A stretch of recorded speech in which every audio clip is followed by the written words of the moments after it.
और इसी से जुड़ी हुई एक दूसरी बात कि जब मैकॉले कहा करता था यह बात कि भारत की न्याय पद्धति का नाश हो जाएगा तो भारतीय समाज टूट जाएगा, ऐसे ही मैकॉले एक बात और कहता था। मैकॉले की लिखी हुई एक चिट्ठी है मेरे पास, उसकी फोटोकॉपी। लंदन में एक लाइब्रेरी है, उसका नाम है इंडिया ऑफिस लाइब्रेरी, वहां से मैंने निकलवाई है। इंडिया ऑफिस लाइब्रेरी में से ऐसे कुछ 50,000 से ज्यादा डॉक्यूमेंट्स मैं निकाल के लाया और वहां के कई लोगों की मदद से हमने वो निकलवाए हैं। तो उनमें एक चिट्ठी है मैकॉले की, वो उसके अपने पिताजी को उसने लिखी है। जब वो यहां ऑफिसर बन के आया है तो मैकॉले क्या लिख रहा है कि भारतीय समाज को अगर बर्बाद करना है तो भारतीय न्याय पद्धति बर्बाद करो। तो वो करने के लिए उसने आईपीसी बना दिया, सीआरपीसी बना दिया, सीपीसी बना दिया और बर्बाद हुई। दूसरी बात वो कहता था कि भारतीय समाज को बर्बाद करना है तो भारतीय शिक्षण पद्धति का नाश करो।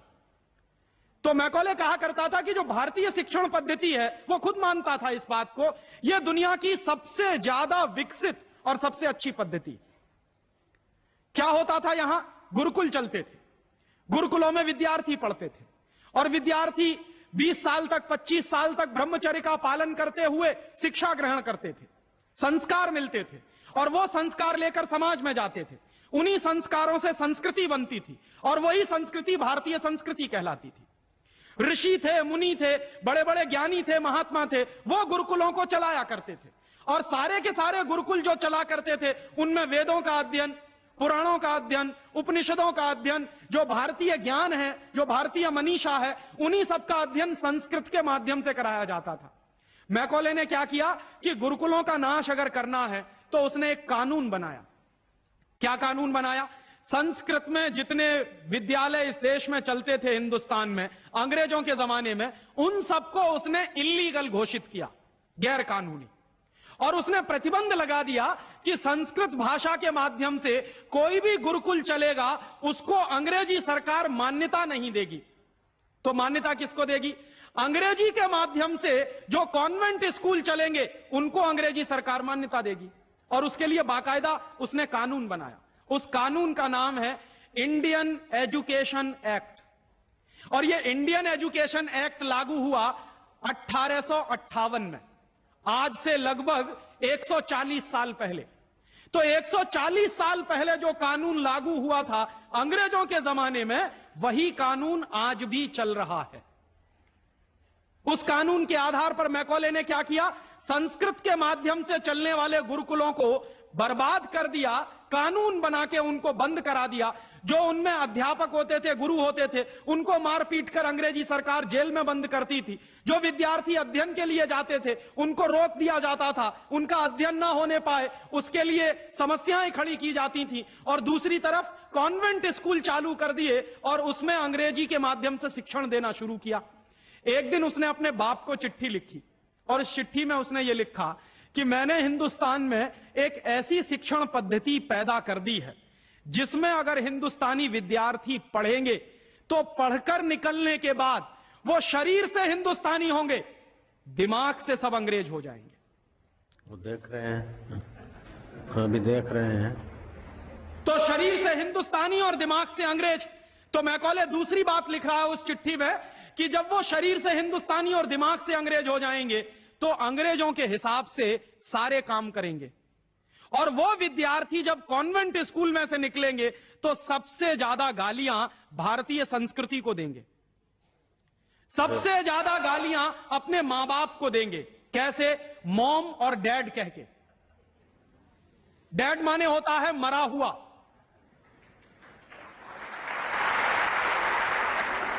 और मम्मी माने होता है शव। इजिप्ट में आप जाइए, मिस्र एक देश है, वहां पे मम्मीज कहा जाता है किसको? मरे हुए आदमी के शव को। तो हमारी मां हो गई मम्मी, मम्मी, और पिताजी हो गए डैड।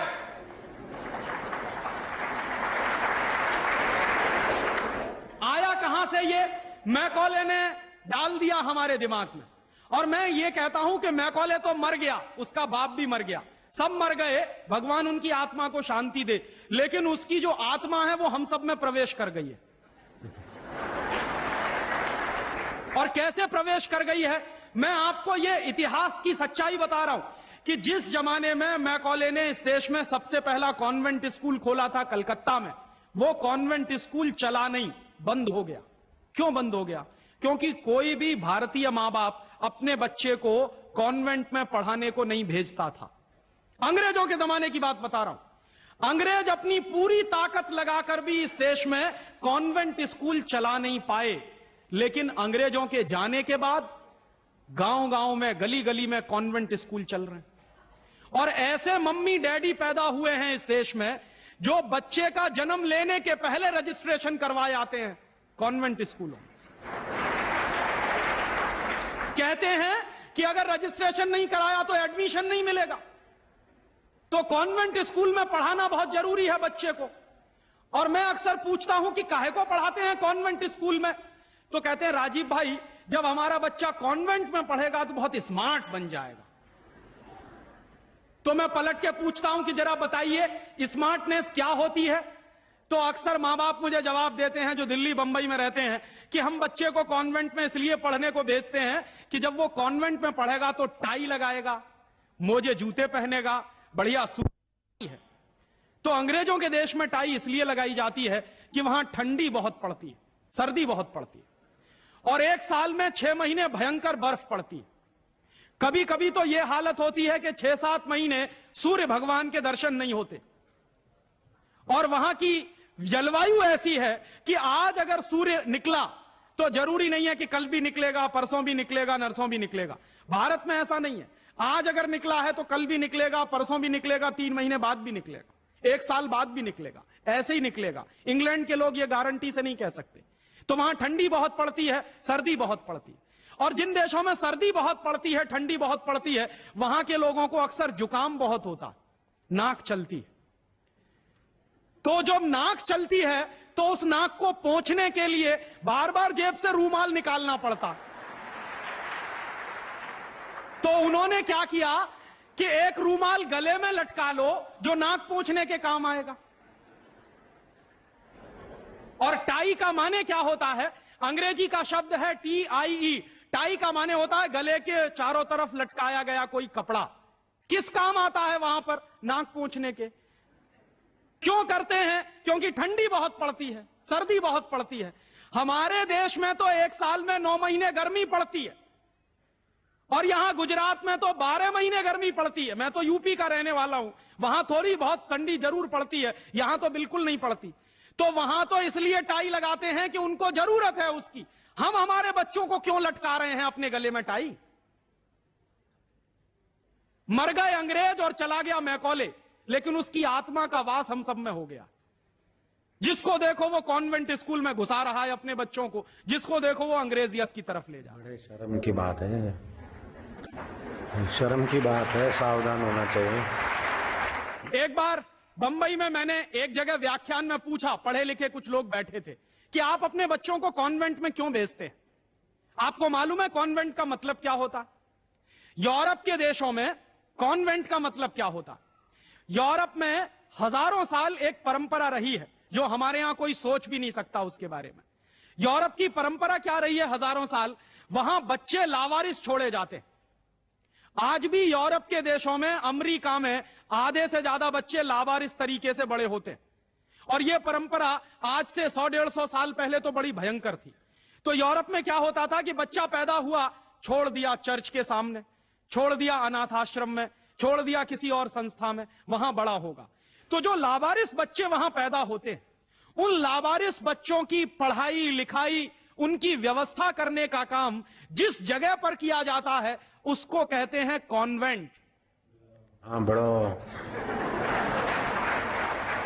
तुम्हारे छोटे कॉन्वेंट में जा रहे हैं। कॉन्वेंट का माने होता है लावारिस बच्चों के पढ़ने लिखने का स्थान। माने जिन बच्चों के मां नहीं है, जिनके बाप नहीं है, जिनके दादा दादी नहीं है, जिनका कोई कुटुंबीजन नहीं है, उन बच्चों को पढ़ाने के लिए जो स्कूल चलाए गए यूरोप में, उनको कॉन्वेंट स्कूल कहते हैं। तो हम हमारे बच्चों को कॉन्वेंट में क्यों भेज रहे हैं? हाय राम, तौबा तौबा। यहां तो मां भी है और बाप भी है, लेकिन हम इतने बेवकूफ हो गए हैं कि मां बाप के रहते हुए बच्चे को लावारिस बनाने के लिए कॉन्वेंट में भेज रहे हैं। और वहां जाके बच्चे पढ़ते हैं तो क्या पढ़ते हैं? कल जो बापू कह रहे थे किस्से में, वही बंबई में एक दंपत्ति ने मुझे कहा, पति पत्नी थे, कहने लगे राजीव भाई अगर बच्चा अंग्रेजी नहीं पढ़ेगा तो पीछे रह जाएगा। तो मैंने उनसे पूछा आपको मालूम है दुनिया में कितने देशों में अंग्रेजी चलती है? तो कहने लगे अंग्रेजी तो अंतर्राष्ट्रीय भाषा है। मैंने कहा आपको तब जानकारी नहीं है। दुनिया में इस समय 200 देश हैं जो संयुक्त राष्ट्र संघ के नक्शे पर हैं, और उन 200 देशों में से मात्र 12 देशों में अंग्रेजी चलती है।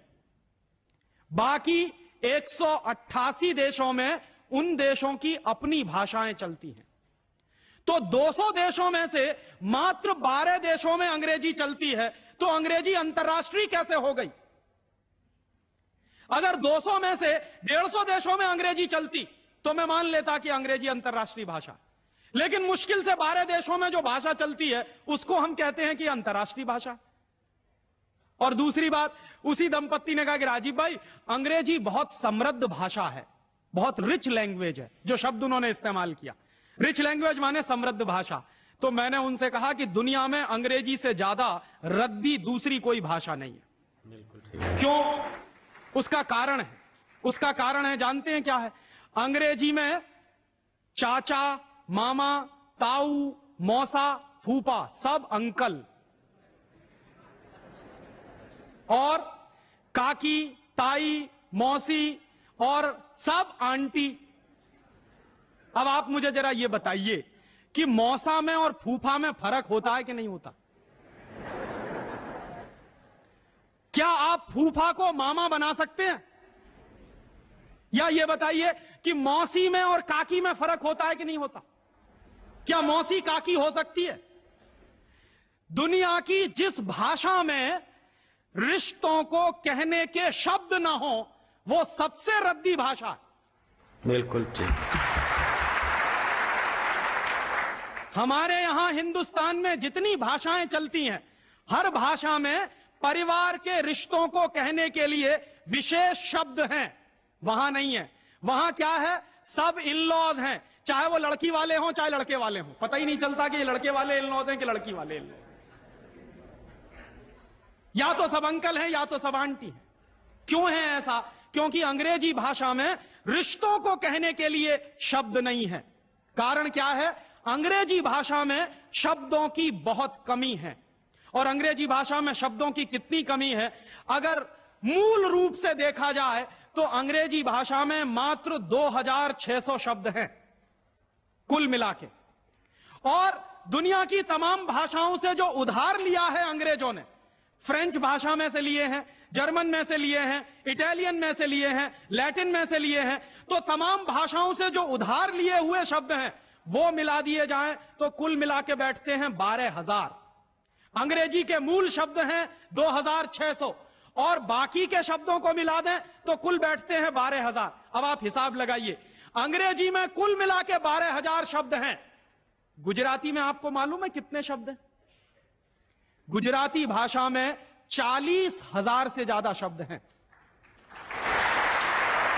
अब आप मुझे यह बताइए कि अंग्रेजी बड़ी हुई कि गुजराती?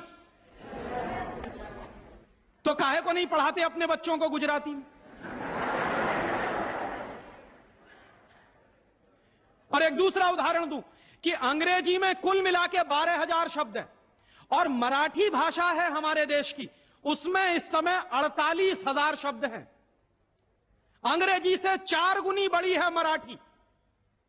और हिंदी का हिसाब लगाऊं तो अंग्रेजी में इस समय 12,000 शब्द हैं, हिंदी में इस समय करीब 72,000 शब्द हैं। और हिंदी से एक कदम आगे चलिए, संस्कृत। तो अंग्रेजी में कुल मिला के 12,000 शब्द हैं, संस्कृत में कुल मिला के 1.5 लाख शब्द हैं। और संस्कृत से एक सीढ़ी और ऊपर चढ़िए, प्राकृत, जिसको हम सब भूल गए। प्राकृत को अगर ध्यान में रखें तो प्राकृत में 2.5 से 3 लाख शब्द हैं।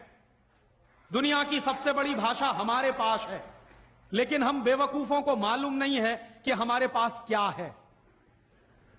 हम पढ़े लिखे इडियट हैं, अंग्रेजी में कहें तो भाग रहे हैं एक ऐसी भाषा के पीछे जिसमें मात्र 12,000 शब्द हैं और अपनी भाषाएं छोड़ते चले जा रहे हैं। और ये जो भाषा की गुलामी होती है, ये बहुत खतरनाक होती है। जो आदमी अपनी भाषा बदल सकता है वो किसी दिन अपनी मां भी बदल सकता है। और ये मैं बहुत गंभीर बात कह रहा हूं। आपको कुछ दिन के बाद इस देश में कॉन्वेंट्स में से पढ़कर निकले हुए बच्चे ये कहते मिलेंगे कि वो कहते हैं ना, कॉन्वेंट के बच्चे, उनको तो हर चीज इंपोर्टेड चाहिए। Imported car, imported pen, imported pencil, imported television, imported refrigerator. अभी कुछ दिन के बाद कहेंगे कि अब हमको इंपोर्टेड मम्मी पापा भी चाहिए, क्योंकि आपकी शक्ल उनको अच्छी नहीं लगने वाली। वो तो जो भाषा पढ़ रहे हैं उसके संस्कार ले रहे हैं। तो अंग्रेजी पढ़ रहे हैं तो अंग्रेजी के संस्कार ले रहे हैं, और अंग्रेजी के संस्कार तो अंग्रेजियत के संस्कार हैं, और अंग्रेजियत के संस्कार में तो मां और बाप की इज्जत करने की बात उनको कभी सिखाई नहीं गई है। वो तो आपको भी 2 कौड़ी का मान के फेंक देने वाले। और दुर्भाग्य से यही होता है। कॉन्वेंट स्कूल से निकले हुए बच्चे जितनी गाली अपनी मातृभाषा को देते हैं, अपनी संस्कृति को देते हैं, अपने परिवार को देते हैं, उतनी शायद कोई नहीं देता। तो मैकॉले जो कहा करता था वो बात आज हमको दिखाई देती है कि कॉन्वेंट में पढ़कर निकलेंगे बच्चे तो ये शरीर से हिंदुस्तानी होंगे, दिमाग से अंग्रेज होंगे। और इसी के संबंध में एक आखिरी बात उसने और कही थी कि ये जो भाषा की गुलामी होती है ये आदमी के स्वतंत्र चिंतन को रोक देती है। अगर आपको मौलिक चिंतन करना है, अगर आपको स्वस्थ चिंतन करना है और ऐसा चिंतन करना है जिसमें से कुछ नई रचना हो, तो वो आप अपनी मातृभाषा में ही कर सकते हैं। दुनिया में मातृभाषा में पढ़कर बड़े बड़े वैज्ञानिक पैदा हुए हैं।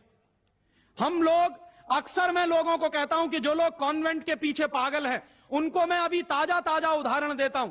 हिंदुस्तान में एक वैज्ञानिक है, उसका नाम है डॉक्टर एपीजे कलाम।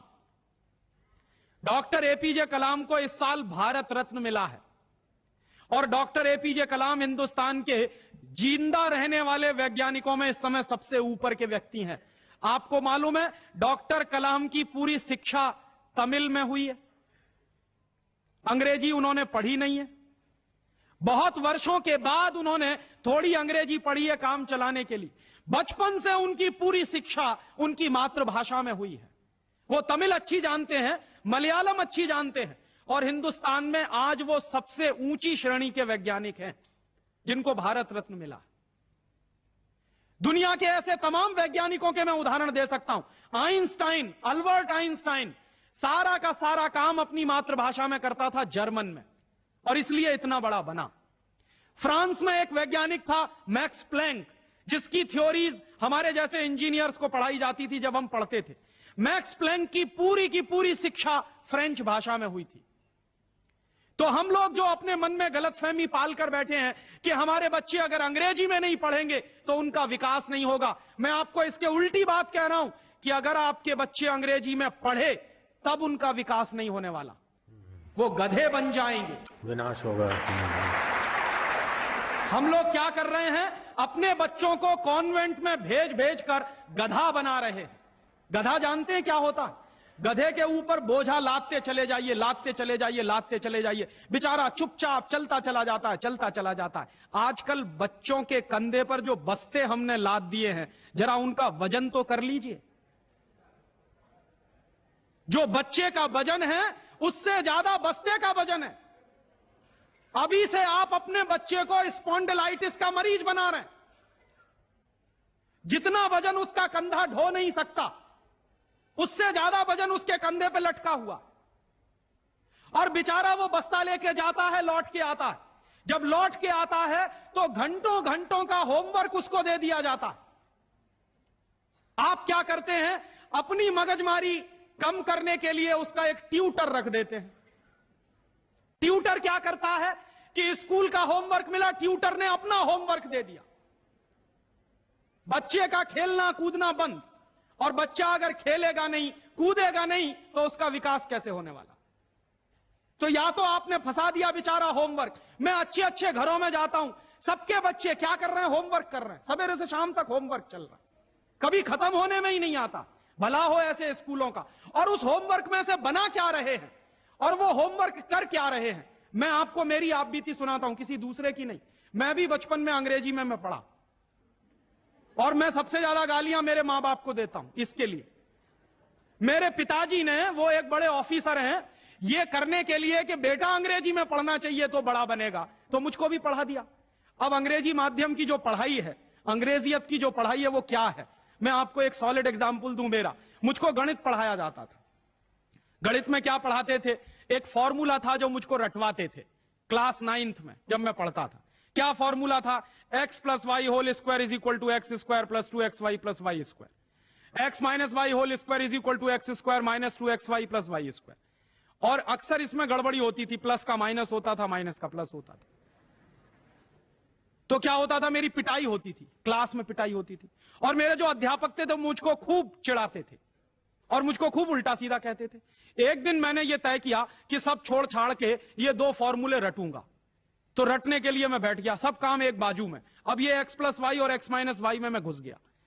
लिख लिख के मैंने किलो किलो कॉपियां बर्बाद कर दी, किलो किलो कागज बर्बाद कर दिया, पता नहीं कितने बॉल पेन बर्बाद हुए होंगे। और 3-4 महीने की उस भयंकर मेहनत के बाद मुझको कुछ फॉर्मूले याद हो गए। अब वो फॉर्मूले मैं सीख के आया। दुर्भाग्य से मैं बताऊं कि 3-4 महीने के सैकड़ों घंटे बर्बाद करके, अपना खून सुखा के, मार खा के, बेइज्जती बर्दाश्त करके मैंने जो फॉर्मूले पढ़े वो मेरे जीवन में आज तक कभी काम में नहीं आए। और दूसरे बाजू में मेरी मां ने, जो बहुत पढ़ी लिखी नहीं है, मुझको एक फॉर्मूला सिखाया। क्या सिखाया? एक पहाड़ा सिखाया। आधा, सवाया, 1.5 गुना, 2.5 गुना, 3 गुना, 3.5 गुना, ये मुझे सिखाया। और वो मेरे जीवन में रोज काम आता है। लेकिन कहा क्या जाता है कि मेरी मां तो पढ़ी लिखी नहीं है, पीएचडी नहीं किया उसने। तो जो बिना पीएचडी होल्डर है, जिसने कुछ पढ़ा लिखा नहीं है, आज की भाषा में, उसने मुझे ऐसी चीज सिखाई जो जीवन में रोज काम आती है। और जो बड़े बड़े पीएचडी होल्डर प्रोफेसर्स ने मुझे सिखाया वो जीवन में कभी काम नहीं आया। और आप अपने बच्चों को यही पढ़ा रहे हैं। कॉन्वेंट स्कूल के जितने क्यूरिकुलम हैं और उसमें बच्चे जो कुछ पढ़ रहे हैं, उसमें से 95% बेकार जाने वाला है। उस 95% का उनके जीवन में कभी कोई इस्तेमाल होने वाला नहीं। ये आप कहिए तो मैं जहां कहिए वहां लिख कर दे दूं, क्योंकि मैं भुगत चुका हूं इस बात को। और वो जो 95% आप पढ़ा रहे हैं, आपके बच्चे के अगर काम नहीं आने वाला है, तो उसके लिए आप लाखों रुपए बर्बाद कर रहे हैं, करोड़ों घंटे बर्बाद कर रहे हैं। उस बच्चे का मन मस्तिष्क आपने दबा दिया है होमवर्क के नीचे, झूठी शान और प्रतिष्ठा में। आप अपने बच्चों को गधा नहीं बना रहे हैं तो क्या बना रहे हैं?